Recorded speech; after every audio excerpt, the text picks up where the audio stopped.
50వ కీర్తన ఆసాపు రాసిన కీర్తన.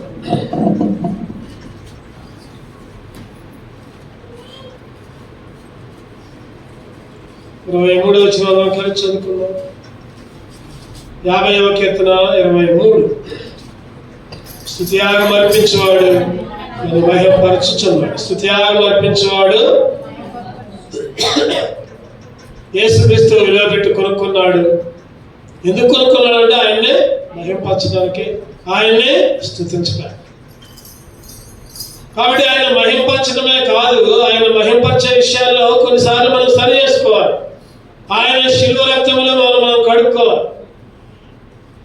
ఆయన శిలువ రక్తము ద్రాక్షరసముగా, ఆయన శరీరము ఒక రొట్టెగా మన మధ్య ఉంచబడి మనం దిద్దుకోవాలి, సరి చేసుకోవాలి. దిద్దుబాటుకి లోబడాలి. అదే అధ్యాయంలో ఆసాపు గారు అంటారు 16వ వచనంలో, 17వ వచనంలో చదవండి. 17వ వచనం, దిద్దుబాటు నీకు అసహ్యము కదా. 50వ కీర్తన 17. దిద్దుబాటు నీకు అసహ్యము కదా, నీవు నా మాటలను నీ వెనుకకు త్రోసి వేసేందుకు. ఆసాపు గారు రాస్తూ అంటున్నారు కదా, దిద్దుబాటు నీకు అసహ్యము కదా. చెప్పండి, దిద్దుబాటు అసహ్యమేనా? అసహ్యమేనా? చిన్న పిల్లలకి నెలల పిల్లలకి, లేదా సంవత్సరాల పిల్లలకి. ఇక్కడ ఇద్దరు ఉన్నారు చిన్నపిల్లలు ఉన్నారు, ఇద్దరు ఉన్నారు. ఎవరెవరు? శామ్యూలనుడు, తర్వాత జాసనుడు. ఇంకా మిగిలిన పర్లేదు. వాళ్ళకి ఏదైనా మట్టి అనుకుంది అనుకోండి, మొక్క మీద ఏదైనా బురదండింది అనుకోండి, వాళ్ళ అమ్మలు ఏం చేస్తారు? బాగా రుద్దుతూ ఉంటారు. రుద్దుతారా లేకపోతే పైపైన ఎట్టేట్టు అంటారా? చెప్పండి. ఏమైనా ఏం చేస్తారు? బాగా సభ పెట్టి రుద్దుతూ ఉంటారు. ఎందుకంటే అది పోవాలి. అది రుద్దేటప్పుడు వాళ్ళు ఏం చేస్తారు? అబ్బా భలే ఉంది అంటారా? ఏడుస్తూ ఉంటారు, నువ్వు రొద్దొద్దు అంటారు, పక్కకు పోతారు, వెనకపోతారు, కింద పోతారు. అంటే దిద్దుబాటు అసహించుకుంటున్నారు. ఈరోజు పిల్లల ఉదాహరణగా ఎందుకు చెప్పారంటే, ఈరోజు మనం కూడా అదే స్థితిలో ఉంటున్నాం. ఆసాపు గారు అంటున్నారు కదా, రాసుకుంటూ దిద్దుబాటు నీకు అసహ్యము కదా. దిద్దుకోవాలి. ఈ 50వ కీర్తనలో ఒక 3 విషయాలు నేను ధ్యానం చేసుకొని బలలో చేయగలుగుతాను. ఒక 3 విషయాలు 50వ కీర్తన ఆసాపు గారు రాసుకుంటూ ఏమంటున్నారంటే, 50వ కీర్తన ఎన్నో వచనమంటే 4వ వచనం. ఆయన తన ప్రజలకు న్యాయము తీర్చుటకై బలి అర్పణ చేత నాతో నిబంధన చేసుకున్న నా భక్తులను నా యొద్దకు సమకూర్చుడి. 3 రకాల ప్రజలు ఉన్నారు ఇక్కడ ఈ అధ్యాయంలో. ఈ కీర్తనలో 3 రకాల ప్రజలు ఉన్నారు. ఆ 3 రకాల ప్రజలు కొద్దిగా ధ్యానం చేసుకుని బాగా చేయగలుగుతాం. తన ప్రజలు, ఇంకో మాట చెప్పాలంటే నా భక్తులు. మొదటగా ఎవరంటే నా భక్తులు. ఈరోజు దేవునికి భక్తి కలిగే జీవిస్తున్నారు. నా భక్తులు అని పిలువబడుతున్నారు. నిజంగా ఆయన భక్తులుగా ఎట్లా ఉండాలంటే శ్రేష్టమైన వారిగా ఉండాలి. ఎట్లా ఉండాలంటే శ్రేష్టమైన వారిగా. 16వ కీర్తన 2వ వచనం. కీర్తనలు 16:2. నీవే ప్రభుడవు, నీకంటే నాకు క్షేమ ఆధారం ఏది లేదు అని యెహోవాకు నేను మనవి చేయుదును. నేను ఇలాగు అందును, భూమి మీద ఉన్న భక్తులే శ్రేష్ఠులు, వారు నాకు కేవలము ఇష్టలు. భూమి మీద ఉన్న భక్తులే శ్రేష్ఠులు. భక్తిగా ఉంటేనే దేవునికి ఇష్టమంట, శ్రేష్టమైన వాళ్ళమంట. భక్తులే ఆయనకి కేవలము, భూమి మీద ఉన్న భక్తులే శ్రేష్ఠులు, వారు నాకు కేవలము ఇష్టలు. ఈరోజు భక్తులుగా ఉన్నప్పుడు కొన్ని బురదలు అడుగుతూ ఉంటాయి, కొంత మలినం ఏర్పడుతూ ఉంటుంది. మనం రోడ్డు మీద పోతున్నాం అనుకోండి, ఒక దున్నపోతు లేకపోతే ఒక ఆవు బాగా మురిగుంటలో పడి మురికిని మొత్తం అంటించుకొని వస్తుంది. దాని తోక నిండా బురదే. చెప్పండి, దాని తోక నిండా బురదే. మనం ఏమో నీట్గా అప్పుడే స్నానం చేసి వస్తున్నాం నేను స్నానం చేసి వచ్చాను, దాని పక్క నుంచి పోతామా? చెప్పండి. నేను స్నానం చేసి వచ్చాను కదా అని దాని పక్క నుంచి పోవు కదా. ఏమన్నా ఆ గేదె కొద్దిగా తోక ఊపితే చాలు, దాని మీద ఉన్న బురద మొత్తం మన మీద పడింది. ఈరోజు నేను భక్తిగా ఉన్నా అంటే సరిపోదు. ఈ లోక మాలిన్యం అంటకుండా జీవించాలి, అది భక్తి. నిజమైన భక్తి ఏంటంటే బైబిల్ పట్టుకొని రావడము, లేకపోతే ఏడ్చుకుంటూ ప్రార్థన చేయటము, లేకపోతే ఇంకేదో చేయటమో కాదు. నిజమైన భక్తి అంటే ఏంటంటే చెంపలు వేసుకోవడము, లేకపోతే సిలువలు మెల్ల వేసుకోవడము, లేకపోతే ఆ సిలువ రక్తాన్ని లేకపోతే మోసుకోవడము, లేకపోతే సిలువ చూసి దండం పెట్టుకోవడము కాదు. నిజమైన భక్తి అంటే ఈ లోక మాలిన్యం. యాకోబు గారు రాస్తూ అదే అంటారు, 1వ అధ్యాయం యాకోబు 1:27. తండ్రి అయిన దేవుని ఎదుట పవిత్రమును నిష్కలంకమైన భక్తి ఎదురుగా దిక్కులేని పిల్లలను విధవరాండ్రును వారి ఇబ్బందుల్లో పరామర్శించినయు ఇహలోక మాలిన్యము తన కంటకుండా తను తాను కాపాడుకోవడమే భక్తి. గేదె బురద రాసుకుంటే ఆ గేదె పక్కకు పోతే ఆ గేదె బురద నీకు కూడా ఉంటుంది. అటువంటి వాళ్ళకి దూరంగా ఉండాలి. ఈ లోక మాలిన్యం అంటకుండా జాగ్రత్తగా ఉండాలి. అది భక్తి. భక్తి చేయడం అంటే ఇంకేదో చేయడం కాదు. ఒకటము, లేకపోతే ఇంకా బొట్లు పెట్టడము, లేకపోతే చుట్టూ ప్రదక్షిణలు చేయడము, నమస్కారాలు చేయడము, అయ్యి కాదు భక్తి అంటే. భక్తి అంటే ఈ లోక మాలిన్యం, ఈ లోకంలో ఉన్నదంతా ఏది అంటకుండా, ఏ పాపం అంటకుండా.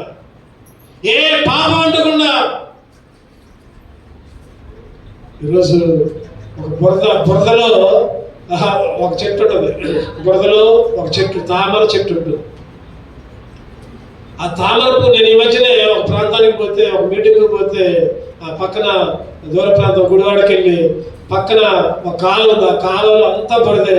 ఆ బురదలో నుంచి చెట్లు కనపడతాం. ఆ పూలు ఎంత చక్కగా ఉన్నాయో. బురద ఏమాత్రం కూడా బురదలు అంటలా. బురదకు వేరుగా ఉన్నాయి. ఈరోజు లోకంలో జీవించేదేమో, లోకంలో జీవించేదేను ఇహలోక మాలిన్యం ఏది కూడా అంటుకోకుండా ఉండాలి. అది భక్తి. ఈరోజు నిజంగా అటువంటి అనుభవంలో ఉంటున్నామా? అటువంటి అనుభవంలో నిజంగా ఉంటే చాలా ధనులు. ఇంకేముందంటే అక్కడ చూడండి, నిష్కలంకమైన భక్తి ఏదంటే దిక్కులేని పిల్లలను విధవరాండ్రును వారి ఇబ్బందుల్లో. భక్తి అంటే అది భక్తి. వాళ్ళు 4-5 మాట్లాడటం కాదు. అందరూ పొడుతుంటే నువ్వు కూడా ఒక పొడుగు పొడుతున్నావు మాట్లాడుతూ.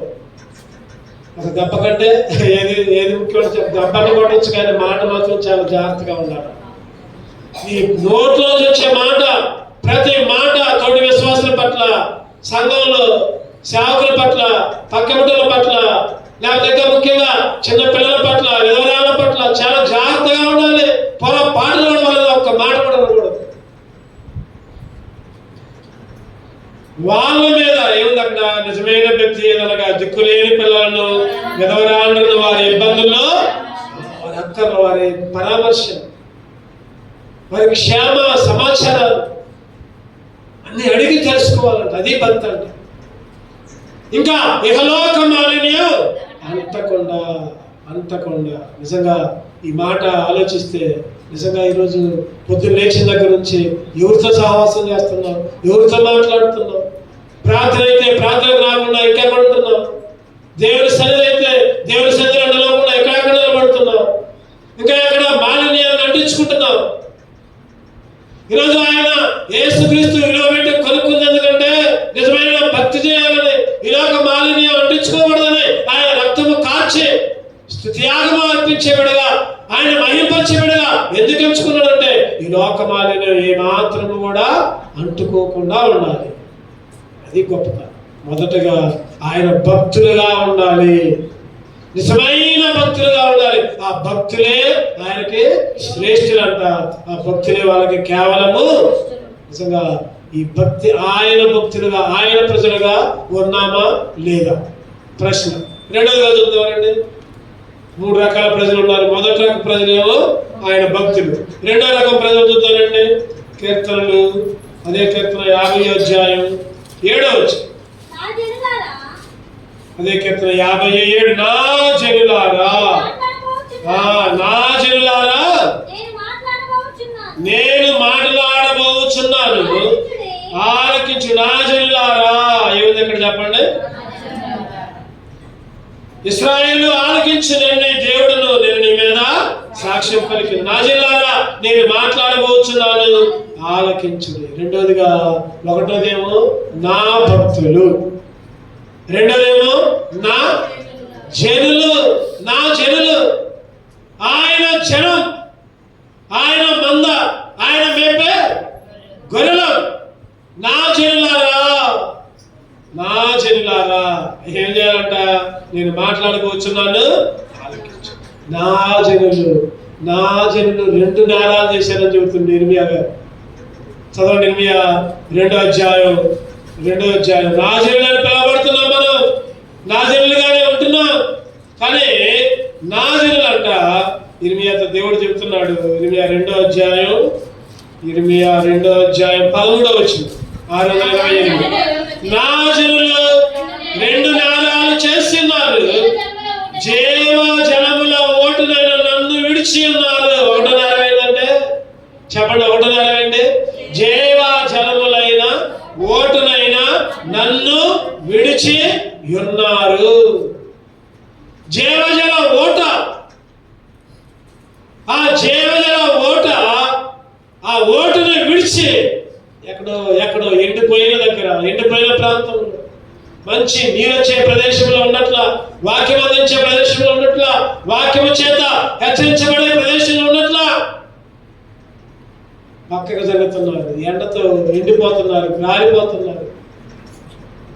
రకరకాలుగా తీగలు, అట్టుగట్టుబడిన తీగలు నరుక్కొని ఎండిపోయి ఫలించిన ప్రతి తీగ ఏమైందంట? తీసివేయబడి అది నరకంలో అగ్నితో వేయబడును, అది కాల్చబడును.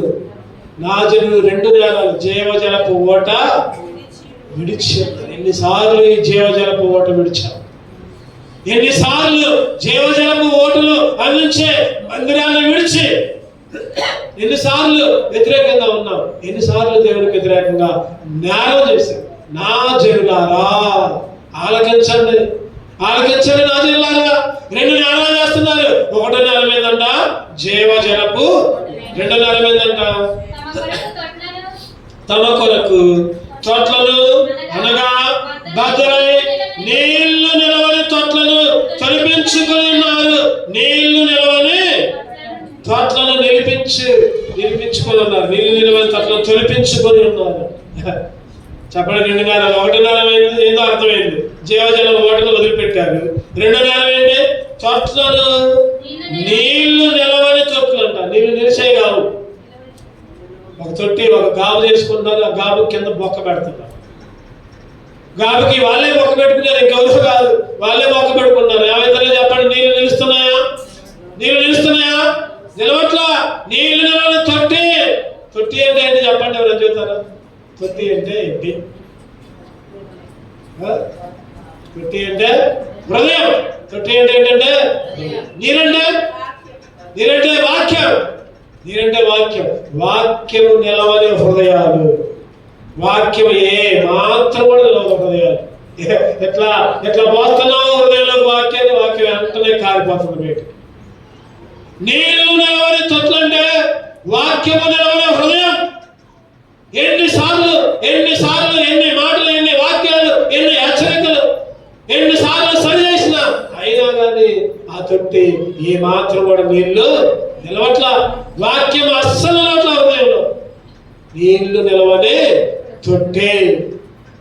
అందుకనే ఎన్నిసార్లు చెప్పినా లోపల బాగానే ఉంటాం, బయట మళ్ళీ యథాప్రకారమే మాటలు ఉంటాయి, యథాప్రకారమే ఆలోచనలు ఉంటాయి, యథాప్రకారమే జీవితం ఉంటుంది. చెడుతనంతో, పాపంతో, వ్యభిచారంతో, అందరికీ అయిష్టంగా దేవునికి ఇష్టమైన పనులు చేసుకుంటూ. ఎందుకంటే నీళ్ళు అసలు ఉండవు. వాక్యం అసలు హృదయంలోనే ఉండదు. వాక్యం ఉంటే, వాక్యం నిలబడితే బాగుంటుంది. వాక్యం నిలబడలేదు కాబట్టి అయ్యండి. వాక్యం అస్సలు నిలబడలేదు. ఎన్నిసార్లు చెప్పు, బయటికి పోయి అయ్యే తగాదాలు, అయ్యే బూతులు, అయ్యే చెడ్డమాటలు, రోడ్ల మీద దేవునికి అవమానంగా జీవిస్తున్నారు. వాక్యము నిలవని హృదయం, నీరు నిలవని జనులంట. ఏం నా జనులు, మంది ఆ జనులు ఎవరంట? దేవుని జనులే, దేవుని పెట్టలే, దేవుని ప్రజలే నా జనులు. రెండు నేరాలు, ఒకటేదేమో జీవజలాల ఓట విడిచిపెట్టిపోయారు, రెండోదేమో నీళ్లు నిలవని తొట్లు, నీళ్లు నిలవని ఏ మాత్రము కూడా వాక్యము ఉన్నట్ల. హోషేయ గ్రంథంలో ఒక మాట ఉంటుంది, చూద్దాం. 1వ అధ్యాయం, హోషేయ 1వ అధ్యాయం 9వ వచనం, 745 పేజీ నంబర్. యెహోవా ప్రవక్తకు సెలవిచ్చినదేమనగా, మీరు నా జనులు కారు. ఇంకా పేజీలు చెప్తున్నారు 745 పేజీ. మీరు నా జనులు కారు, నేను మీకు దేవుడినై ఉండను కనుక. నేను మీకు దేవుడినై. దేవుడు శపిస్తా ఉంటున్నాడు. అరే మీరందరూ ఇప్పుడు దాకా నా జనులు అనుకున్నారు, రక్షణ పొందారుగా, బాప్తిసం తీసుకున్నారుగా, ఒప్పుకున్నారుగా, నా ప్రజలు అనుకున్నారు అంటున్నాడు కదా. మీరు నా జనులు, నేను మీకు దేవుడినై ఉండను.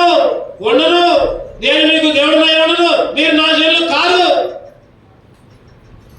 ఈరోజు ఆయన జనులుగా కాకుండా ఉంటున్నాం. రెండు నేరాలు వేస్తున్నాం, జీవజల కూడా దాటిపోతున్నాం, నీరు నిలవని తొట్లు తొలిపించుకుంటూ ఉంటున్నాం. ఈరోజు ఆయన జనులుగా ఉండాలి. జీవజలపు ఓట వదిలిపెట్టకూడదు. ఇంకోటి చెప్పండి, ఇంకోటి నీళ్లు ఉండే తొట్టి అంటే వాక్యము హృదయంలో ఉండేటట్టు చూసుకోవాలి. చెప్పింది చెప్పినట్టే ఒక చేతితో ఇంకో చేతితో బయట పెట్టుకోవడం కాదు. హృదయంలోకి నెమరేసుకోవాలి వాక్యాన్ని. నీరు నిలిచే తొట్టిగా. మూడవదిగా, ఒకటోదేమో చెప్పండి, 3 రకాల ప్రజలు అనుకున్నాం. ఒకటోదేమో నా భక్తులు, రెండోదేమో నా జనులు, మూడోదిగా అదే అధ్యాయంలో 50 కీర్తనలు 50:16 వచ్చింది చదవండి. కీర్తనలు 50:16. భక్తిహీనులకు దేవుడు ఇట్లా సెలవిస్తున్నాడు, నా కట్టడలు వివరించినకు నీకేమి పని, నా నిబంధన నీ నోట వచించవేమి, దిద్దుబాటు నీకు అసహ్యం కదా. నీవు నా మాటలను నా మాటలు నీ వెనుకకు. మూడో రకంగా ఎవరంటే, మూడో రకం ప్రజలు భక్తిహీనులు. చెప్పండి, ఎవరు? భక్తిహీనులు. ఏమాత్రం కూడా భక్తిహీనులు. భక్తిహీనులు అంటే ఏం చెప్పండి? భక్తి అసలు నిలవదు. భక్తిహీనులు, భక్తి లోపించింది. రక్తహీనులు అంటే రక్తం లోపించింది. అమ్మ నువ్వు బాగా తినాలమ్మా, మంచి పండ్లు తినాలి, క్యారెట్లు తినాలి, లేకపోతే 5 తినాలి, ఈ తినాలి, మంచి ఆహారం తీసుకోవాలి. రక్తం తక్కువ వాళ్ళకి చెప్తారు హాస్పిటల్, డాక్టర్ గారు చెప్తారు, అమ్మ నా చేతిలో అయ్యలేదు, ఇక నువ్వు సరిగ్గా తినకపోతే కింద సడుతుంటారు. రక్తహీనులు, రక్తం తక్కువైంది. మరి భక్తిహీనులకి ఏం తక్కువైంది? భక్తి తక్కువైంది. పేరుకు భక్తులే కానీ భక్తే లేదు. భక్తిహీనులు అంట. మాట చెప్తానండి, భక్తిహీనులు. మేక 7వ అధ్యాయం 2వ వచనం. మేక 7:2.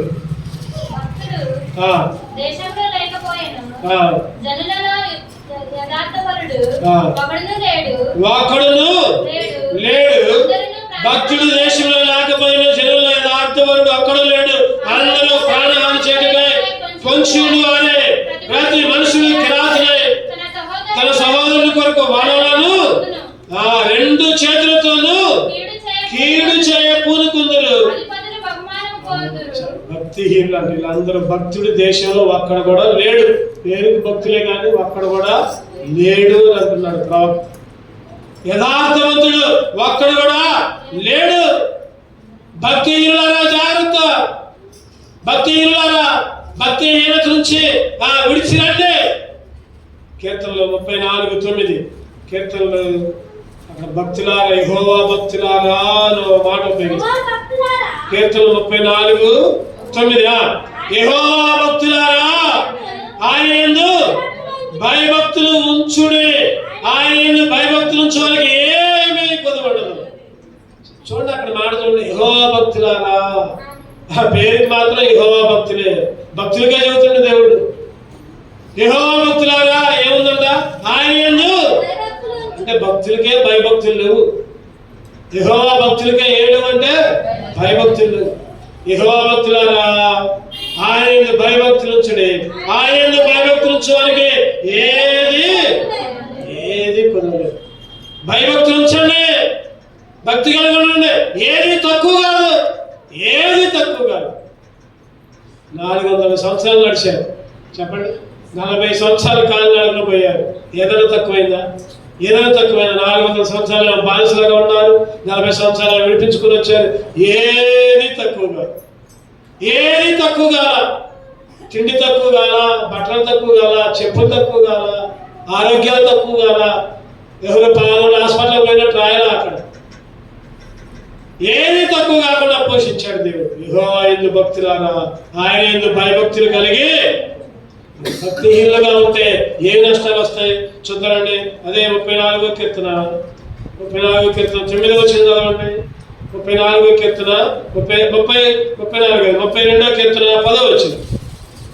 32:10 భక్తిహీనులకు అనేక వేదనలు. చూడండి, భక్తిహీనులుగా ఉంటే అనేక వేదనలు. భక్తిని కాపాడుకోవాలి.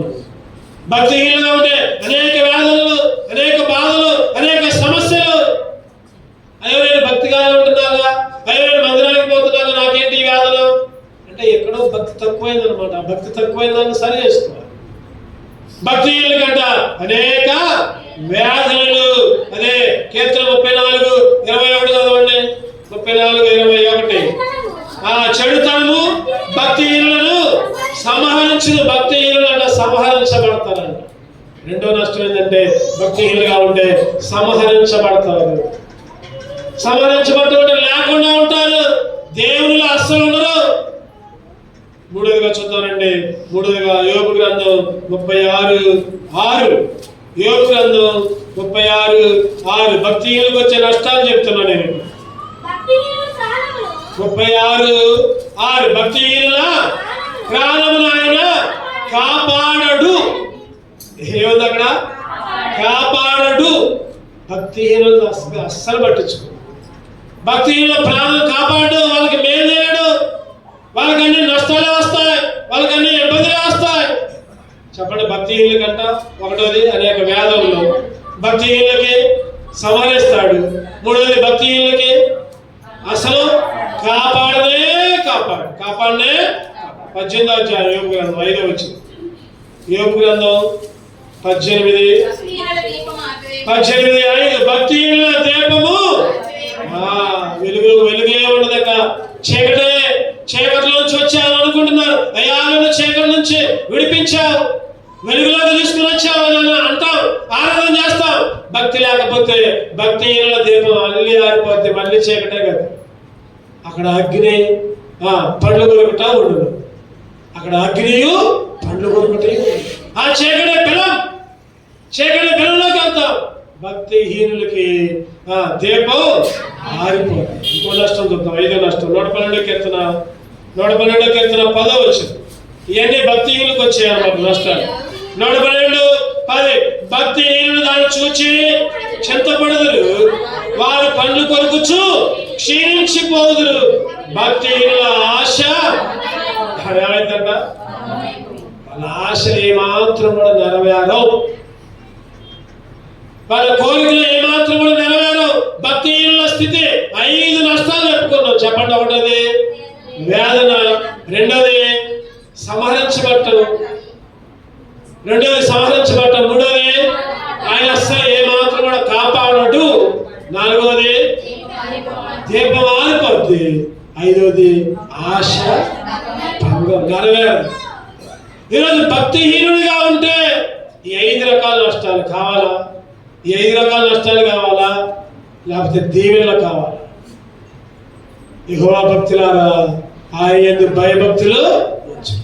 భయభక్తులు ఉంచితే ఏది కూడా తక్కువ ఎక్కువ కాదు. చదవడం వల్ల ఒకసారి ఆ మాట 34:9. యెహోవా భక్తులారా ఆయన భయభక్తులు ఉంచుడి, ఆయన భయభక్తులు ఉంచు వారికి ఏది కొదవలేదు, ఏది తక్కువ లేదు. ఈ 5 రకాల నష్టాలు కావాలా, లేకపోతే ఆయనలో భక్తుండి ఏది తక్కువ కాకుండా ఉండాలా? ఈరోజు సరి చేసుకోవాలి. 3 రకాల గుంపులు. నిజంగా జరిగిన సంఘటన చెబుతాను. ఈ రోజుల్లో ఒక సిస్టర్ బ్రదర్ ప్రార్థనకు వస్తున్నారు. ఒకగానొక కుమారుడు చనిపోతే అందరూ వచ్చారు, బంధువులందరూ వచ్చారు. ఏడుస్తా ఉన్నారు, దిగులు పడుతూ ఉన్నారు. ఆ తల్లి అంటుంది కదా, అయ్యా దేవుడా నేను ఎన్నిసార్లు మందిరంలోకి వచ్చానయ్యా, ఎన్నిసార్లు ఏడ్చుకుంటూ ప్రార్థన చేశానయ్యా ప్రభా, ఎన్నిసార్లు నీకు కానుకలు ఇచ్చానయ్యా, ఎన్నిసార్లు నేను దశభాగాలు ఇచ్చానయ్యా, ఆయన నా కొడుకే దొరికిందా నీకు, ఇంకెవరు దొరకలేదా నీకు? అట్లా ఏడుస్తుందంటే అందరూ కూడా ఏడుస్తూ ఉన్నారు. చూడండి ఆ తల్లి ఎట్లా ప్రార్థన చేస్తుంది. దేవునికి భక్తురాలగానే భక్తి ఏమాత్రం కూడా లేదు, భక్తి హీరాల్లాగా 3 నాళ్ళలాగా, అయ్యా నా కొడుకే దొరికిందా నీకు, నా కొడుకునే తీసుకున్నావా? ఈరోజు చాలా మంది భక్తిహీనుల్లాగా ఉంటున్నారు. భక్తిహీనులాగా ఆ కుటుంబం చివరికి ఏమైందంటే అన్నిలో కలిసిపోయింది. అందరూ తలా ఒక మాట అన్నారు, ఏ లాభం వచ్చింది రా దేవుని నమ్ముకుంటే, ఏ లాభం వచ్చిందమ్మా, ఏ మేలు జరిగిందమ్మా? ఎరగబడి పోయారు, ప్రార్థనలకే ఎరగబడి పోయారు, సందాలు ఇచ్చారు, అని చేశారు, ఇది చేశారు, అందరికి భోజనాలు పెట్టారు, ఏ లాభం వచ్చింది? ఒక్కగానొక్క కొడుకు చచ్చిపోయారు. వీళ్ళు కూడా ఆ మాటలనే విని, వాళ్ళ మాటలనే విని, అటువంటి స్థితిలో వాళ్ళ మాటలు గొప్పగా అనిపించారు. ఏ లాభం వచ్చింది మాకు?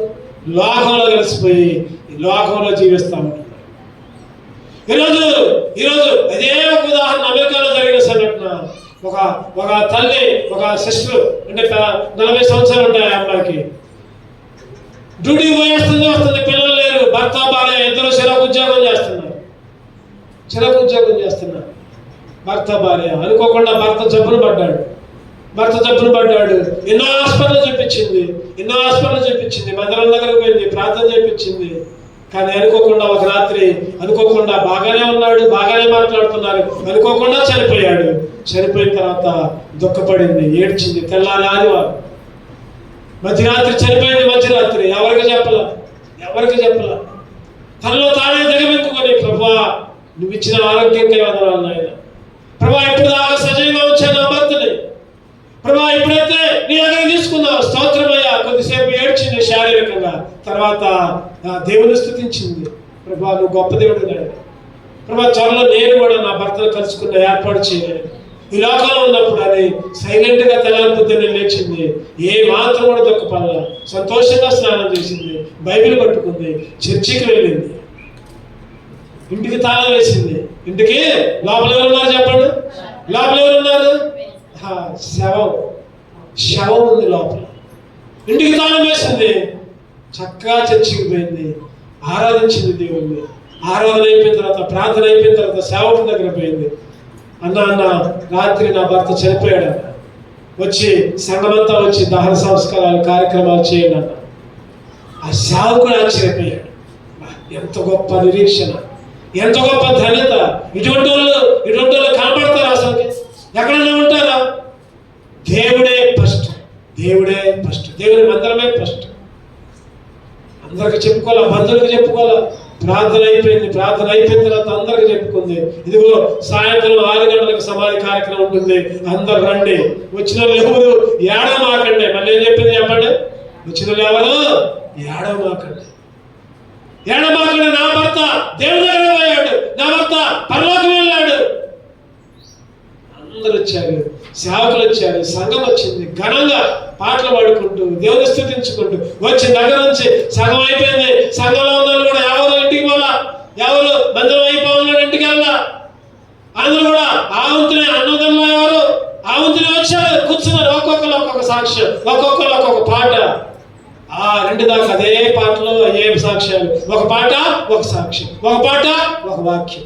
చివరిగా ఘనంగా ఊరేగించుకుంటూ సమాధి చేశారు. తిరిగి వచ్చేసరికి ఆ ఇళ్లలో వాళ్ళే ఆ బంధువులకి, ఆ సంఘం వాళ్ళు ఆ బంధువులకి వచ్చిన వాళ్ళందరికీ అప్పటికప్పుడే ఒక గంటలో అందరిని కూర్చోబెట్టారు. మీరేం పని చేయొద్దు, ఇక మేము సంఘంగా ఉన్నాం కాబట్టి మా సంఘమే మీ అందరికీ భోజనాలు తెచ్చిద్దని తలా ఒక పని చేసి భోజన ఏర్పాట్లు చేసి దేవుణ్ణి స్తుతించారు. ఈ మాట పేపర్లో పడ్డది, ఏదో కల్పితమైన మాట కాదు. అమెరికా రాష్ట్రంలో జరిగిన సంగతి ఇది. పేపర్లో పడది విషయం. చనిపోయిన తాళం వేసి మందిరానికి వెళ్ళిన స్త్రీ, భర్త చనిపోయిన ఇంటికి తాళం వేసి మందిరంలో గడిపిన స్త్రీ అని పేపర్లో పడ. ఈరోజు నిజంగా దేవుని యందు నిరీక్షణ ఉంటే ఆ విధంగా చేస్తాం. మొన్న మధ్యనే చెప్పి మా వదిన చనిపోయింది. ఇంతకుముందు చెప్పా, మా వదిన మీటింగ్ పెట్టుకుందని నందిగామలో మీటింగ్ పెట్టుకుంది. బతుకున్నప్పుడే అయ్యా అందరిని పిలువు, అయ్యా అందరిని పిలువు. అందరం పోయాం, అందరం పోయాం. బతుకున్నప్పుడే ప్రార్థన, బతుకున్నప్పుడే విందు భోజనం, మంచి చక్కటి భోజనం అందరికి. తర్వాత 4 రోజులకి చనిపోయింది. ఎవరో ఏడవల. సంఘం అంతా వచ్చారు. సంఘం అంతా ముందే చెప్పింది, ఎవరో ఏడవద్దని చెప్పింది. కొడుకులు, కూతుళ్ళు, మేము కూడా దగ్గర బంధువులు, బాగా దగ్గర. అంటే మా చెల్లిని వాళ్ళ అబ్బాయికి ఇచ్చారు, వాళ్ళ తమ్ముడికి, చనిపోయిన వదిన తమ్ముడికి ఇచ్చారు. కొత్తగూడెం ఇక్కడ కూడా వచ్చారు ఆరాధన చేయడానికి. ఒకసారి ఇక్కడ కూడా కుటుంబంతో సహా వచ్చారు. పాట కూడా పిలిచారు మా బావగారు. ఆ చెల్లి ఆ బావ వాళ్ళ చెల్లెలు అన్నమాట. నిజంగా అందరూ దగ్గర 180 మంది దాకా వచ్చారు. అసలు ఈ రోజు పొద్దున 11 చనిపోతే రేపు సాయంత్రం 3ంటికి సమాధి చేశారు. అంటే గురువారం చనిపోయింది, శుక్రవారం మధ్యాహ్నం సమాధి చేశారు. అప్పుడు దాకా ఒకటే పాటలు, ఒకటే సాక్ష్యం. సేవకులంతా సంఘమంతా వాళ్ళకి వచ్చిన వాళ్ళందరికీ భోజనాలు సిద్ధపరిచారు. ఈరోజు మన దగ్గర అటువంటివి జరిగితే, మన దగ్గర అటువంటి ప్రార్థనే మాదంతం.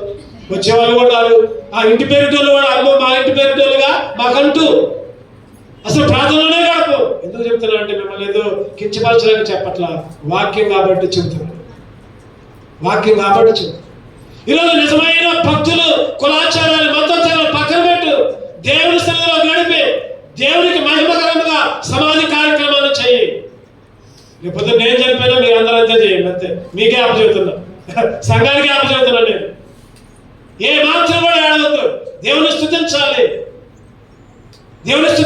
చనిపోయిన రోజే విందు ఏర్పాటు. తర్వాత దినాలు, మాసికలు అవన్నీ ఉండవు. మా అమ్మగారు అంతే చేశారు, మా నాన్నగారు అంతే చేశారు.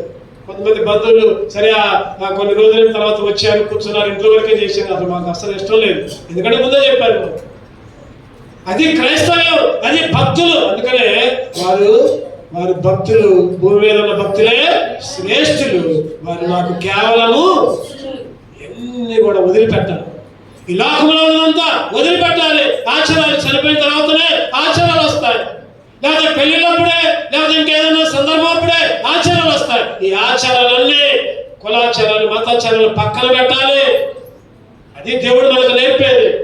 ఆయన శిలువలో బలైంది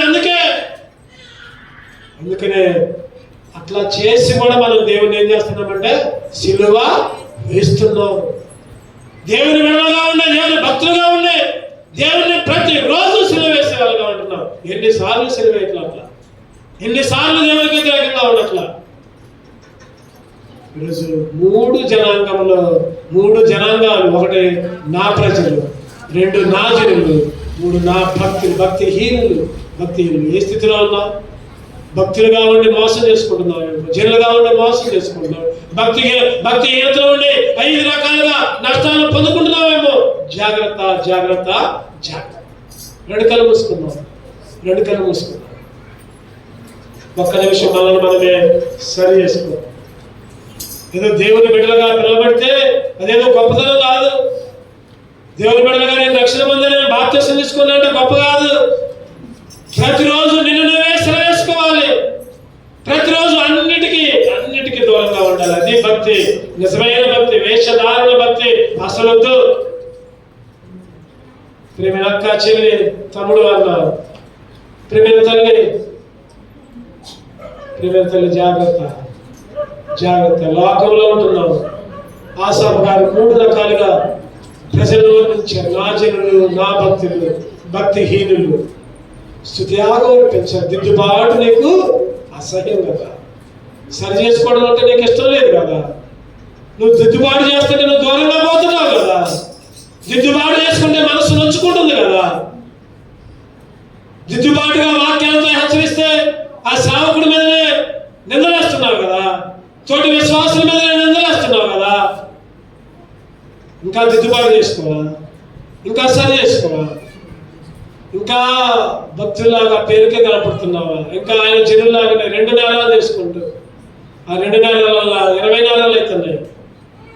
ఇంకా భక్తిహీనులాగా 500 నష్టాన్ని పొందుకుంటున్నావా?